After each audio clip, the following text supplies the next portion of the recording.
खबरों के साथ। आइए देखते हैं एक नजर खास खबर उल्लेख न्यूज के साथ। केंद्र सरकार की अग्निपथ योजना को लेकर कई जगहों पर हो रहे प्रदर्शनों को देखते हुए डीआईजी वरिष्ठ पुलिस अधीक्षक हरिद्वार द्वारा एसपी सिटी व एसपी देहात की उपस्थिति में मेला कंट्रोल भवन सीसीआर हरिद्वार में जनपद की कोचिंग संचालकों के साथ बैठक की गई। मेरा नाम रिंको बेस्ट है और मैं रुड़की से आया हूँ। I am representing edutech Roorkee. बात करके बहुत अच्छा लगा। उन्होंने बिल्कुल सही बात बोली है कि अनलॉफुल एक्टिविटी करने से कहीं ना कहीं कॉन्सिक्वेंसेज जिंदगी भर सहने पड़ेंगे और गवर्नमेंट जॉब कोई भी नहीं मिल पाएगी in fact. But I somewhere feel एक अगर कोई भी अगर गवर्नमेंट का ऑफिसर अगर देख रहा है तो एक बस छोटी सी बात बोलूँगा कि अगर कोई 12th क्लास पास करके 4 साल अगर अपने आर्मी को देता है तो कहीं ना कहीं उसका एजुकेशन का वो जो चीज़ है वो पीछे छूट जा रही है। तो एक छोटा सा एक बस रिक्वेस्ट है कि अगर साथ साथ कोई एजुकेशन वाला कोई कोर्स अगर उनको करा दिया जाए कि as soon as they pass out from their retire जैसी वो होते हैं 4 साल बाद, उसके बाद उनके पास कोई और अपॉर्चुनिटी हो। क्योंकि मेजॉरिटी ऑफ जितने भी रिटायर्ड आर्मी के सोल्जर्स होते हैं मेजॉरिटी देखे जाते हैं कहीं पर सिक्योरिटी गार्ड रहेंगे, किसी बैंक के बाहर रहेंगे। तो वी पर्सनली वांट कि सब वो कहीं ना कहीं और भी अच्छी नौकरी उनको मिल सके फ्यूचर में। Thank you.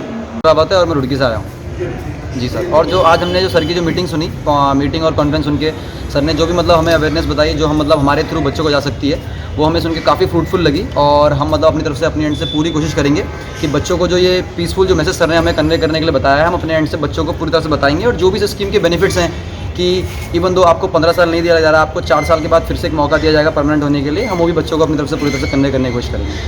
और हम कि आप कोई ऐसी अनलॉफुल एक्टिविटी ना करें जिससे पता लगे आप 15 साल तो दूर, अब फिर आप 4 साल की जो नौकरी ये भी आपके हाथ से चली जाएगी और एट द एंड फिर आपको आपका जो फैमिली है उसको इसके कॉन्सिक्वेंसेस भुगतने पड़ेंगे। मिला और हरिद्वार काफ़ी सेंसिटिव है, इसको लेकर क्या कुछ कवायद चल रही है?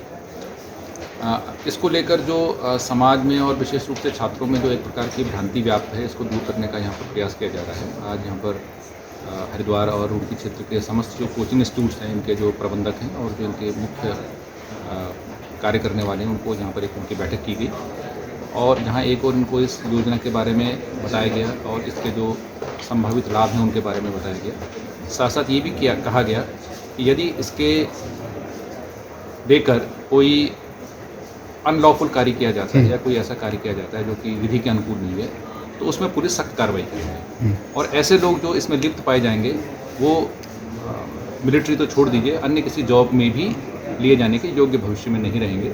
अतः मैं सभी लोगों से अनुरोध करूंगा कि इसमें इस प्रकार का कोई कार्य या कोई गतिविधि न करें जो कानून के अनुरूप ना हो और कोई ऐसा धरना प्रदर्शन न करें जो विधि और कानून के अनुरूप ना हो। सर, अगर हरिद्वार की बात करें तो यहाँ पर रुड़की है, चूँकि IT रुड़की तो पूरा शिक्षा हब है। हरिद्वार में भी गुरुकुल हैं, ऋषिकुल हैं, इसके अलावा शांति कुंज है, देश संस्कृति विश्वविद्यालय वगैरह। यहाँ के भी लोगों से बात हो रही है कि अपने अपने बच्चों को, छात्र छात्राओं को, युवाओं को जागरूक करें। हम इन लोगों से भी बात कर रहे हैं, परंतु चूंकि कोचिंग इंस्टीट्यूट्स आमतौर पर यहाँ पर जो स्पेसिफिक ट्रेनिंग लेने के लिए लोग आते हैं और हमने यहाँ पर उन लोगों से बात की थी जो SSC और इस तरह के जो ट्रेनिंग देते हैं, तो हम इस समय उनको टारगेट कर रहे हैं जो इस चीज़ से प्रभावित हो सकते हैं।